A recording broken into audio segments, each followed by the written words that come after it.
Bem-vindo ao terceiro episódio da série Guerras e Estratégias, aqui no canal A Voz da Ampulheta.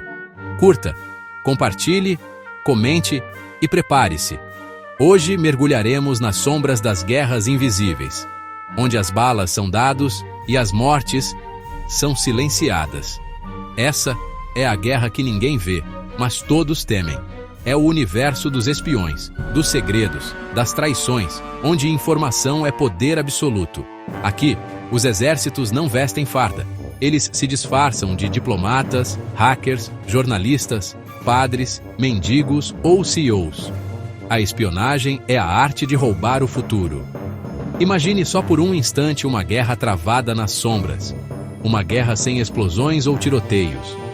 Esse é o mundo da inteligência e contra-inteligência, uma luta silenciosa por informação.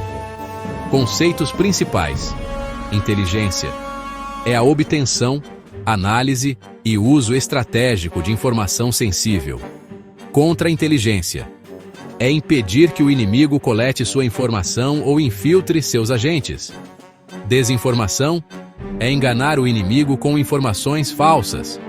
Espionagem humana ou AU-MINT é o uso de pessoas infiltradas. Sinais de inteligência ou SIGINT é a interceptação de comunicações. Imagens ou IMINT são os recursos provenientes de satélites, drones e câmeras.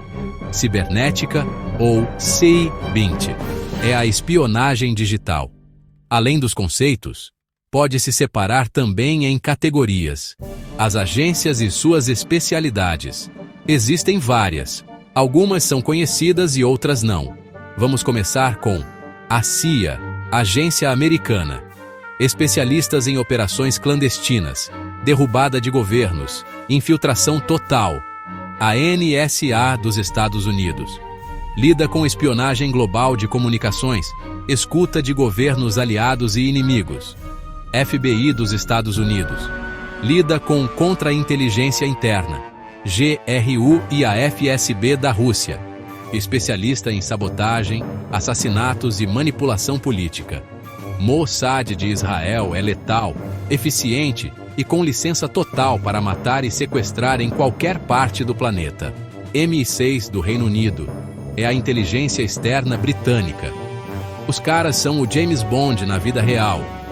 DGSE da França, que realizam espionagem tecnológica e diplomática.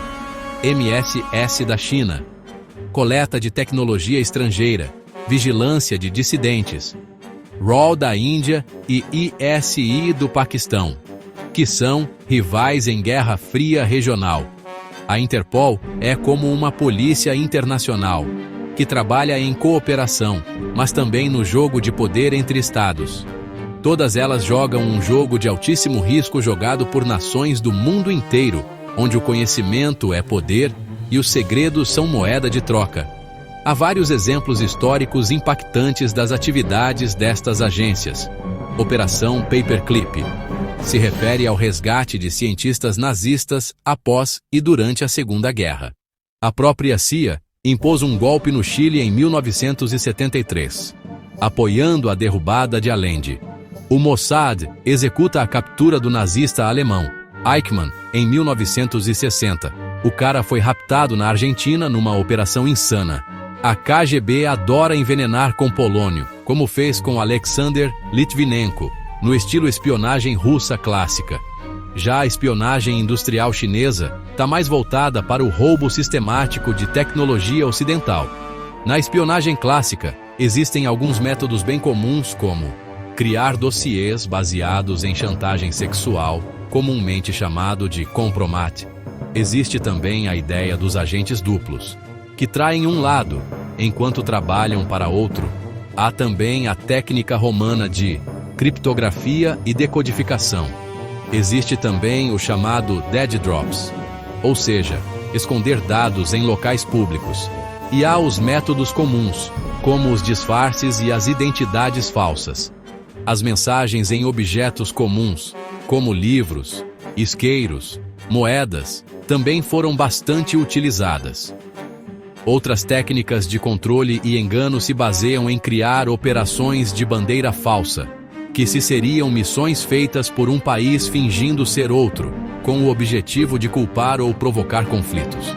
Exemplos: ataques terroristas inventados, invasões falsas para justificar guerra total, como a teoria de Gleiwitz, de 1939. Gleiwitz foi uma operação secreta nazista para justificar guerra.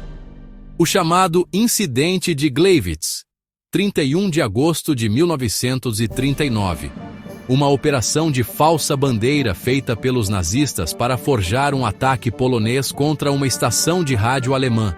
Isso serviu como pretexto para Hitler invadir a Polônia no dia seguinte, começando a Segunda Guerra Mundial. Também há a criação de perfis falsos nas redes sociais, simulando opositores radicais.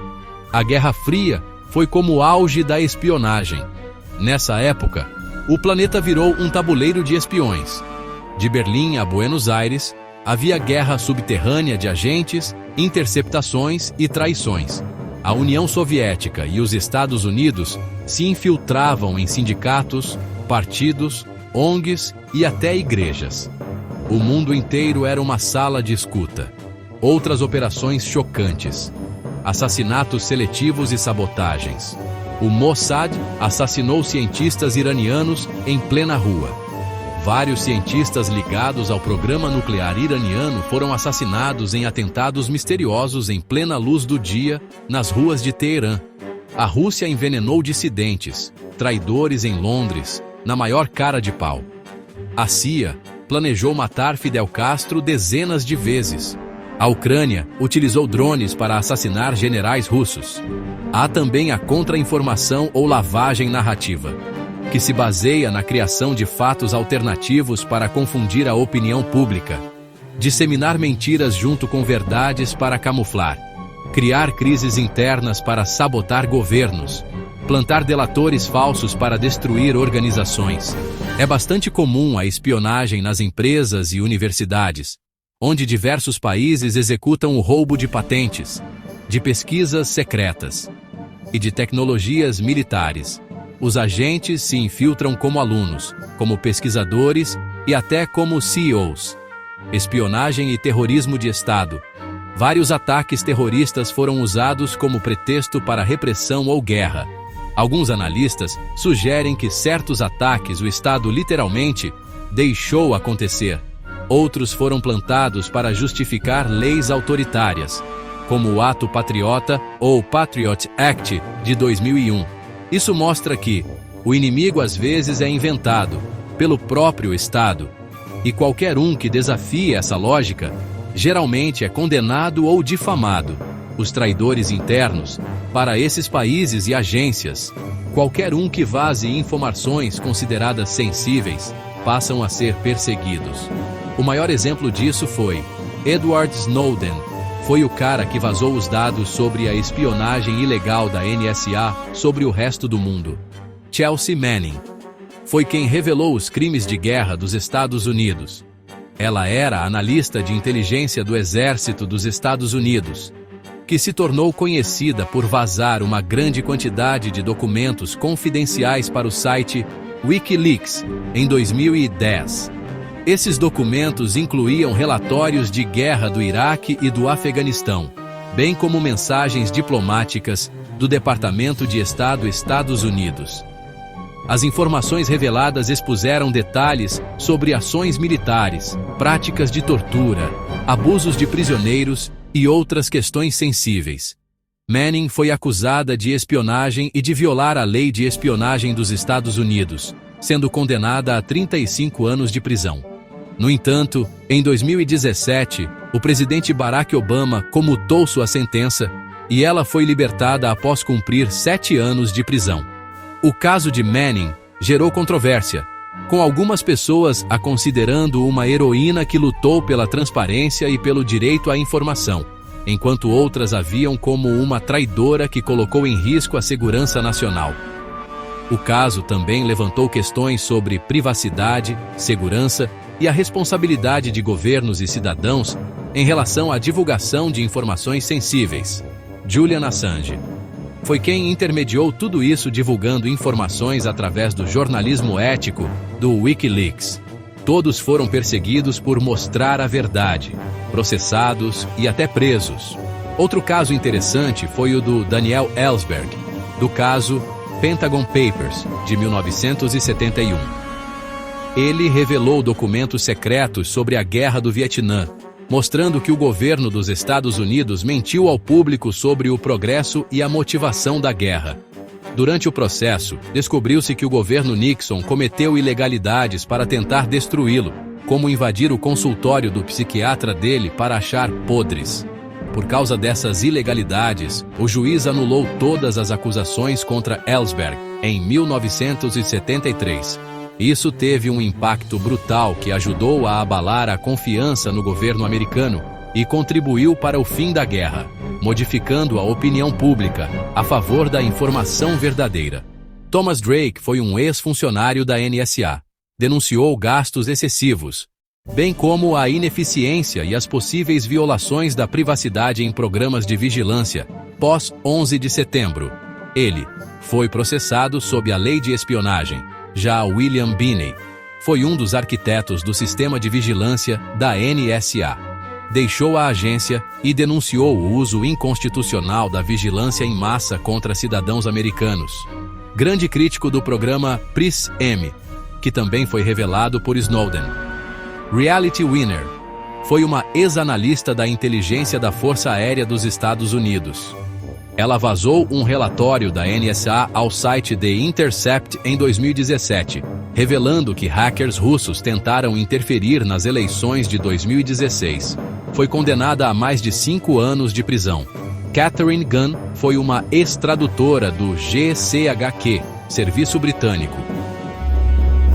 Ela vazou um memorando secreto sobre um plano Estados Unidos junto ao Reino Unido para espionar diplomatas da ONU e forçar apoio à guerra no Iraque em 2003. Sua história virou filme, estrelado pela atriz Keira Knightley. Nessa guerra invisível, as armas não são tanques nem mísseis, mas sim espiões, códigos e tecnologia. A guerra da informação é sobre moldar percepções, influenciar decisões e, no fim das contas, controlar a narrativa. Trata-se de conhecer os segredos do inimigo enquanto protege os seus próprios. Esse campo de batalha encoberto pode até estar longe dos olhos do público, mas seu impacto é inegável. Ele molda relações internacionais, influencia sistemas políticos e pode até decidir o desfecho de guerras. Mas por que a inteligência é tão crucial? Porque conhecimento é poder. Saber os planos, pontos fortes e fracos do inimigo pode te dar uma vantagem decisiva. É a diferença entre vitória e derrota, entre estabilidade e caos. Por trás das cortinas da diplomacia internacional e dos conflitos globais, uma rede secreta de agências opera nas sombras.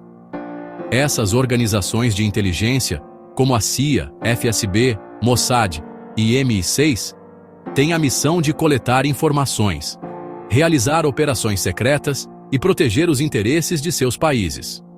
A Agência Central de Inteligência dos Estados Unidos, por exemplo, desempenha um papel fundamental na coleta de informações sobre ameaças estrangeiras, conduzindo ações secretas e analisando tendências globais. O Serviço Federal de Segurança da Rússia, sucessor da KGB, foca em segurança interna e contra-inteligência, tendo papel crucial na política doméstica e externa russa. O Mossad de Israel, conhecido por sua eficácia e operações ousadas, é especializado em coleta de inteligência, contra-terrorismo e operações secretas, atuando muitas vezes em territórios hostis. Essas agências utilizam vários métodos para obter informações, cada um dentro de disciplinas específicas. A inteligência humana, ou HUMINT, depende de fontes humanas, espiões que se infiltram em organizações ou governos inimigos. Já a inteligência de sinais, SIGINT, intercepta comunicações eletrônicas, desde ligações telefônicas até o tráfego na internet. E a inteligência de fontes abertas, OSINT, coleta informações de fontes públicas, como reportagens, publicações acadêmicas e redes sociais. O trabalho dessas agências é envolto em segredo, seus sucessos raramente celebrados, seus fracassos podendo ser catastróficos. Ainda assim, seu papel é inegável. Elas operam nas sombras, moldando o mundo em que vivemos, muitas vezes sem que a gente sequer perceba. O mundo da espionagem é um universo de riscos altíssimos, engano e traição. É um ambiente onde agentes atuam disfarçados, assumem novas identidades, constroem relações baseadas em mentiras e arriscam a vida para obter informações ou realizar missões clandestinas. Uma das ferramentas mais eficazes no arsenal de uma agência de inteligência é o agente duplo. Alguém que finge espionar para um país enquanto, secretamente, trabalha para outro. Esses agentes duplos podem fornecer informações valiosas, semear discórdia nas fileiras inimigas e até influenciar decisões nos mais altos níveis.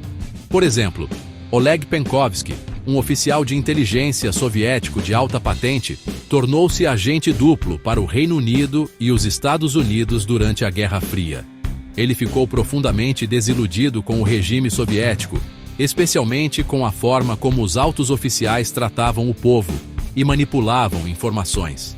Penkovsky acreditava que a liderança soviética era imprudente e poderia, por orgulho ou cálculo errado, levar o mundo à guerra nuclear. As informações de Penkovsky, especialmente sobre o posicionamento de mísseis soviéticos, foram cruciais durante a crise dos mísseis de Cuba, provavelmente evitando uma guerra nuclear. Ele teria dito que fazia isso para salvar o mundo da destruição. No entanto, a vida de um agente duplo é cheia de perigos. Ser descoberto significa prisão certa ou até a morte.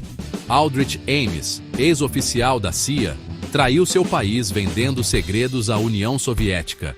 A traição de Ames teve um impacto devastador, levando à execução de vários agentes americanos que atuavam dentro da inteligência soviética. O mundo da espionagem é um jogo complexo e perigoso, onde confiança é luxo e traição pode ter consequências fatais. É um ambiente onde as linhas entre certo e errado muitas vezes se confundem e a busca por informação cobra um preço alto. Ao longo da história, espiões desempenharam papéis decisivos na condução dos acontecimentos, suas ações muitas vezes envoltas em segredo e suas identidades desconhecidas do público por anos ou até décadas. Suas histórias são relatos de missões ousadas, enganos engenhosos e riscos inimagináveis, tudo em nome de seus países.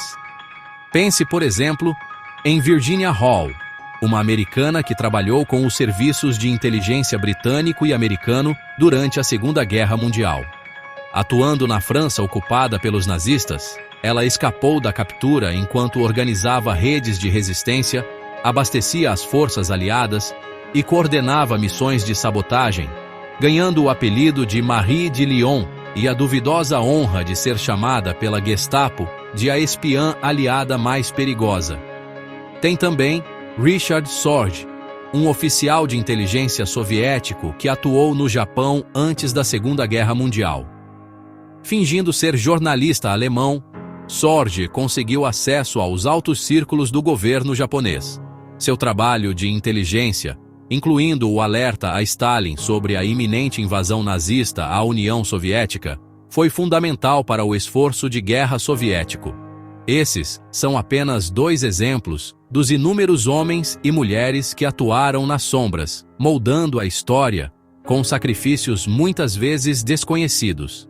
Suas trajetórias nos lembram que o mundo da espionagem não é só coisa de romance de espião, mas sim uma profissão real e perigosa, com consequências muito concretas. O mundo da espionagem está em constante evolução. E olha, a tecnologia está impulsionando essa mudança em um ritmo sem precedentes.